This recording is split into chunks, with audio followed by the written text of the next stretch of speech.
தேவையான அளவை விட அதிகமான நிறை காணப்படுதல், நின்று கொண்டு சமைத்து கொண்டு இருத்தல். பாரம்பரிய ஹில மருத்துவம் நவீன வருகையுடன்.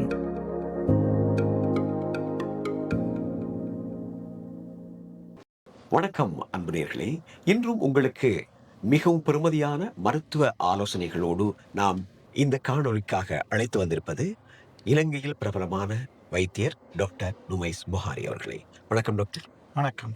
ஆமாம், இன்று எடுத்துக்கொண்ட விடயம் என்ன என்று அறிய ஆவலாயிருப்பீர்கள். அதற்கு முதல் எமது இந்த வெல்னஸ் சிலோன் ஆயுர்வேத வைத்தியசாலை வழங்குகின்ற மருத்துவ இல்லம் நிகழ்ச்சியில், மருத்துவ இல்லம் இந்த காணொளியில் உங்களுக்கு பல விடயங்களை நாம் தந்திருக்கின்றோம் கடந்த காணொளிகளில். ஆனால் உண்மையில் நாங்கள் தந்த விடயங்கள் சம்பந்தமாக இங்கு நீங்கள் வந்து சிகிச்சை பெற்றிருந்தால் உங்களுக்கு தெரியும் வெல்னஸ் சிலோன் ஆயுர்வேத வைத்தியசாலை எப்படி என்று. ஏனென்றால் அதில் இங்கு வருகை தந்து ஒரு முறை பார்த்தால் தெரியும், நிறைய சொபிஸ்டிகேட்டட், அதாவது நவீன தொழில்நுட்பத்தோடு இணைந்த மருத்துவ வசதிகள், இவை அனைத்தையும் தருகின்ற போது அதற்கான ஒரு சிறந்த அனுபவமுள்ள தாதிகள் மற்றும் டெக்னீஷியன் என அத்தனைய சிறப்பான ஏற்பாடுகளை செய்திருக்கிறார்கள். இதில் இன்னும் ஒரு முக்கியமான விடயம் என்னவென்றால், இலங்கை மட்டுமல்ல வெளிநாடுகளிலும் இருந்து பயிற்சி பெற்ற நல்ல மருத்துவர்கள் இங்கு இருக்கின்றார்கள். இவர்களுடைய இந்த சேவையை பெறுவதற்கு நீங்கள் அங்கு இங்கு அலைய தேவையில்லை. நேரடியாக அதாவது நெதிமாலைக்கு வந்தால், தேவளை இருக்கின்ற நெதிமாலைக்கு வந்தால் அங்கே இலக்கம் 56 பெப்பிலியான ரோட் நெதிமாலையில் இருக்கின்றது இந்த பிரமாண்டமான கட்டிட தொகுதியில் அமைந்திருக்கின்ற வெல்னஸ் சிலோன் ஆயுர்வேத வைத்தியசாலை. எனவே இந்த வைத்தியசாலைக்கு ஒரு முறை வந்து பார்த்தீர்களாக இருந்தால் அதற்கு பிறகு வேறு எங்கும் போக மாட்டீர்கள். ஏனென்றால் அந்த அளவுக்கு இவர்களுடைய சேவை மிகவும் சிறந்த முறையில் வழங்குகின்றார்கள். சரி, நான் நிறைய சொல்லிவிட்டேன் என்று நினைக்கக்கூடாது. ஏனென்றால் உங்களை நாங்கள் அதாவது இது சம்பந்தமாக தெளிவூட்ட வேண்டும் என்பதற்காகவே இந்த விடயங்களை ஆரம்பத்திலேயே குறிப்பிடுகின்றேன். இப்பொழுது விடயத்திற்கு வருவோம். இன்று நாம் எடுத்துக்கொண்ட விடயம் எல்லோருக்கும் இருக்கின்ற ஒரு விடயம்தான், எனக்கும் இருக்கின்றது, மூட்டு வலி. நாங்கள் ஒரு வயதை தாண்டினால் இது கட்டாயம் வரும். இந்த மூட்டு வலி என்பது எல்லோருக்கும் வரும். அதுவும் ஒரு வயதை தாண்டினால், அதாவது 40 வயதை தாண்டினால் உடலில் இருக்கின்ற அத்தனை நோயும் மெல்ல மெல்ல வெளியே வரும். ஆகவே இந்த நோய் சம்பந்தமாக பார்க்கும்போது இந்த மூட்டு வலி என்பது மிகவும் கஷ்டமான ஒரு விடயம். நீங்கள் வீடுகளில் ஸ்டெப்ஸ், அதாவது மாடி வீடுகளில் இருப்பவர்களுக்கு ஸ்டெப்ஸில் ஏறும்போது நடக்க இயலாமல் இருக்கும். அது மட்டுமல்ல, சிலருக்கு இந்த மூட்டு வலி வந்துவிட்டால் அவர்களுடைய அன்றாட கடமைகளை செய்வதே கஷ்டமாக இருக்கும். இது சம்பந்தமாக தான் இன்று பேசுவதற்கு எங்களுடைய டாக்டர் அவர்கள் வரை தந்திருக்கிறார்கள். டாக்டர், கூறுங்கள், இந்த முழங்கால் வலி, அதாவது மூட்டு வலி வருவதற்கான காரணம் என்ன என்று விளக்குவீர்களா? அதாவது முதல் மூட்டு வலி வருவதற்கான காரணமாக நிறைய காரணங்கள் கூறப்பட்டது. ஆனால் இப்போது பிரதானமாக சொல்லக்கூடிய காரணங்களை நம்ம பார்த்தோம் என்று சொன்னால், முதலாவது அதிக நிறையுடையதாக காணப்படுது. அதாவது அவர உயரத்துக்கு, குறிப்பிட்ட நபர உயரத்துக்கு தேவையான அளவை விட அதிகமான நிறை காணப்படுதல். அடுத்தது தொடர்ச்சியாக நின்று கொண்டிருத்தல். நம்ம இதோட சம்பந்தப்பட்ட நபர்களை பார்ப்போமானால், ஆயுதப்படையில் உள்ளவங்க, அடுத்தது ஸ்கூல் கூடுதலான நேரம் வகுப்பறையில் மாணவர்களுக்கு கற்பித்து கொண்டிருக்கிற இருக்கக்கூடிய நேரம், அடுத்தது 3வதாக சமையலறையில் கூடுதலான நேரம் நின்று கொண்டு சமைத்து கொண்டு இருத்தல்.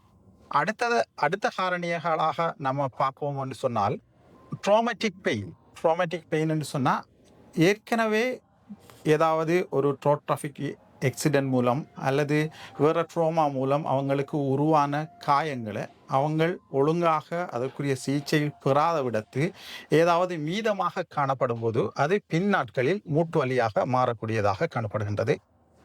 அடுத்த காரணியாக நம்ம பார்த்தோம்னு சொன்னால், விட்டமின் டி டெஃபிஷியன்சி. இந்த விட்டமின் டி டெஃபிஷியன்சி குறைபாடு காணப்படுவதன் காரணமாக இவர்களுக்கு கல்சியம் குறைபாடு காணப்படுகிறது.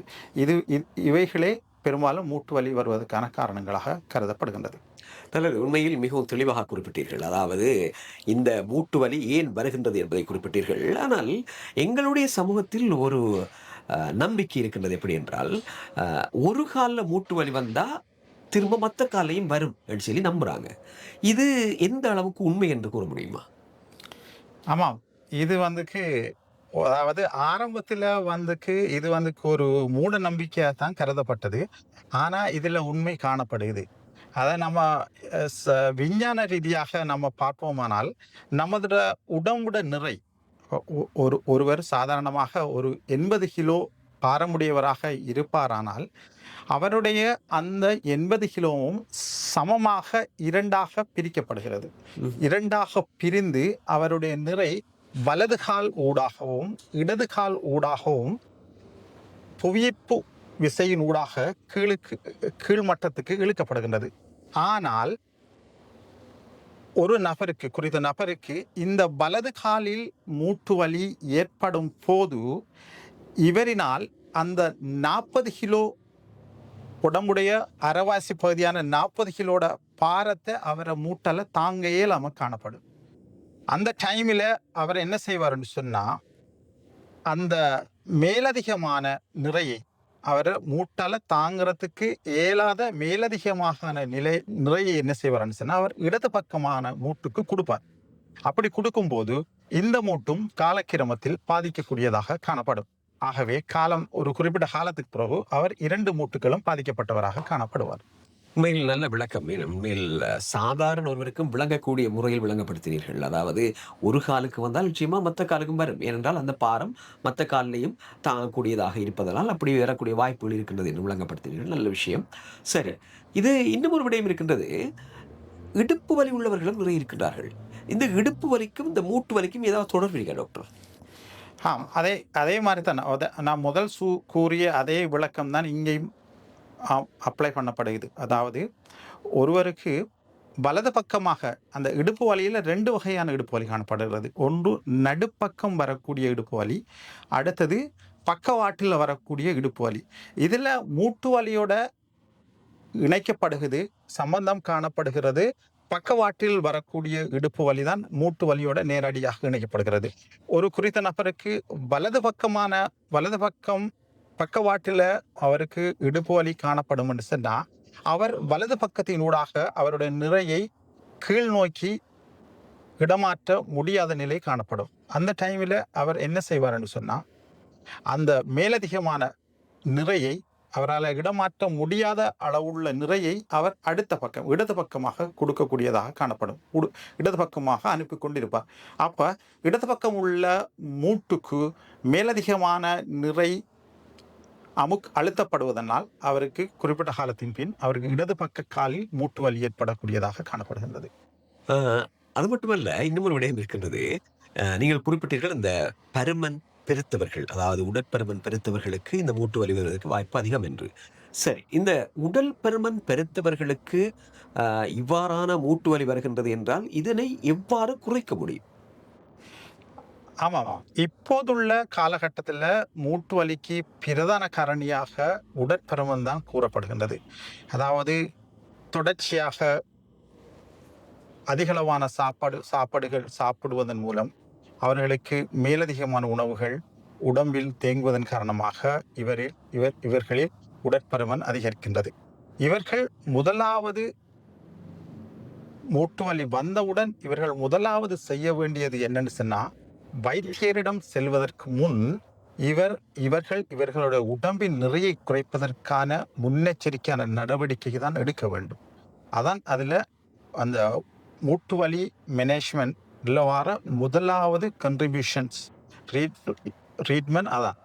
அப்போ அந்த நிறையை குறைப்பதற்குரிய முயற்சிகளை அவங்க எடுக்க வேண்டும். உதாரணமாக ஒருவர் 150 சென்டிமீட்டர் இருப்பார் என்று சொன்னால் அவருடைய ஐடியல் நிறை, அவர் எந்த அளவு நிறை இருக்க வேண்டும் என்று அவங்க வீட்டிலேயே அவங்க கழித்து கொள்ள முடியும். அதாவது ஒருவர் 150 சென்டிமீட்டர் இருப்பாரானால் அதில் 100 கழித்துவிட்டு வார பெறுமதி தான் அவருடைய சரியான உடல் நிறையாக கணிக்கப்படுகின்றது. அப்போ 100 நம்ம கழிப்போமானால் 50 சென்டிமீட்டர், அது ஈக்குவல் ஆக்கினா 50 கிலோ அவருடைய ஐடியல் நிறை. அப்போ அவர் தொடர்ச்சியாக இந்த 50 கிலோவிலேயே இருக்கக்கூடிய மாதிரி அவருடைய உணவு பழக்கத்தை அவர் மாற்றிக்கொள்ள வேண்டும். ஒருவர் அவரின் உடல் மொத்த நிறையில் 10% உடல் நிறையை அவர் குறைப்பாரானால் அவருடைய மூட்டு வலியின் அளவில் 50% அளவு குறைக்கப்படுகிறது. இது விஞ்ஞான ரீதியாக நிரூபிக்கப்பட்ட உண்மையாகும். நல்லது. உண்மையில் நீங்கள் ஒவ்வொரு விடயத்தையும் மிகவும் ஆழமாக ஆராய்ந்து குறிப்பிடுகின்றீர்கள். அந்த அடிப்படையில் கூறுங்கள். இந்த மூட்டு வலி வந்துவிட்டது. ஆகவே எனக்கு இந்த மூட்டு வலிக்கு சிகிச்சை பெற வேண்டும்.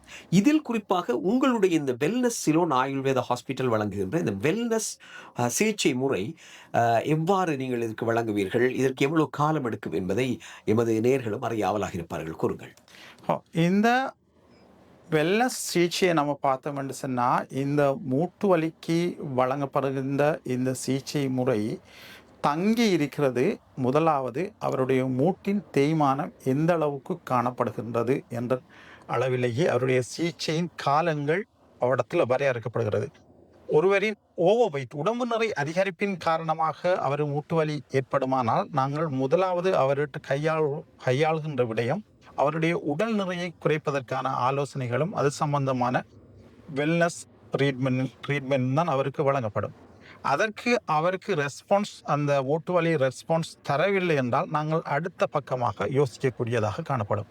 அதில் அவங்களுக்கு மசாஜ் செய்கிறது, பேண்டேஜ் பண்ணுறது, அடுத்தது அவருடைய எலும்பு தேய்மானங்கள் இருக்கும் என்று சொன்னால் தேய்மானத்துக்குரிய மருந்துகள் வழங்குறது, அடுத்தது மசில்ஸ் டெண்டன்ஸ் வீக்காக இருக்கும் என்று சொன்னால் அதுக்குரிய சிகிச்சை வழங்குகிறது.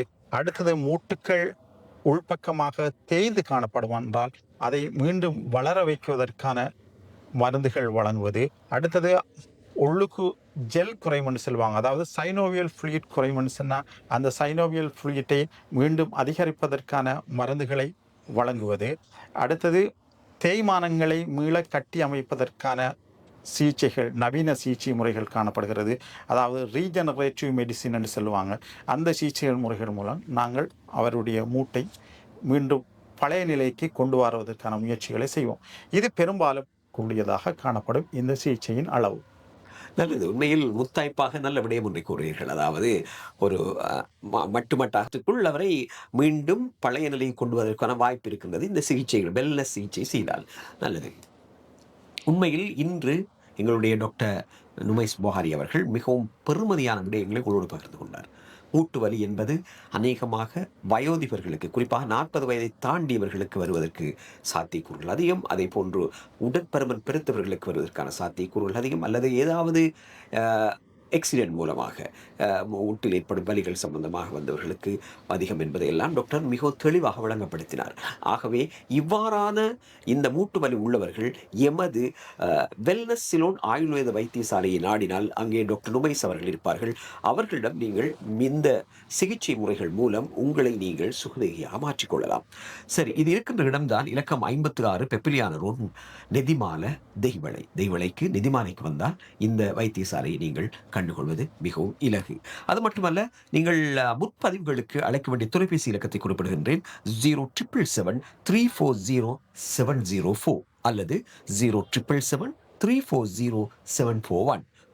0777 340 704 அல்லது 0777 340 741 இந்த இலக்கங்களோடு நீங்கள் தொடர்பு கொண்டு முற்பதிவுகளையும் அல்லது வைத்தியர் இருக்கின்றாரா, அவரை எத்தனை மணியை சந்திக்கலாம், எப்படி சந்திக்கலாம் என்கிற சகல விவரங்களை நீங்கள் பெற்றுக்கொள்ள முடியும். ஆகவே அவ்வாறு பெறுவதன் மூலம் உங்களுக்கு மிகவும் இலகுவாக உங்கள் பரிசோதனைகளையும் உங்கள் இந்த மூட்டு வலிக்கான சிகிச்சைகளை பெற்றுக்கொள்ளக்கூடிய வாய்ப்பு இருக்கின்றது. இன்று இந்த காணொளிக்காக கலையகம் வந்து உங்களுக்கு இந்த பெருமதியான தகவல்களை தந்த டாக்டர் நுமைஸ் புகாரி அவர்களோடும் இந்த நிகழ்ச்சியை சிறப்பாக தயாரித்து வழங்குகின்ற தயாரிப்பாளர் மற்றும் தொழில்நுட்பவியாளரோடும் உங்களிடமிருந்து விடைபெறுகின்றோம். வணக்கம். வெல்னஸ் சிலோன் ஆயுர்வேத மருத்துவமனை, இலக்கம் 56, பெப்பிலியான வீதி, நெடிமான தெஹிவல.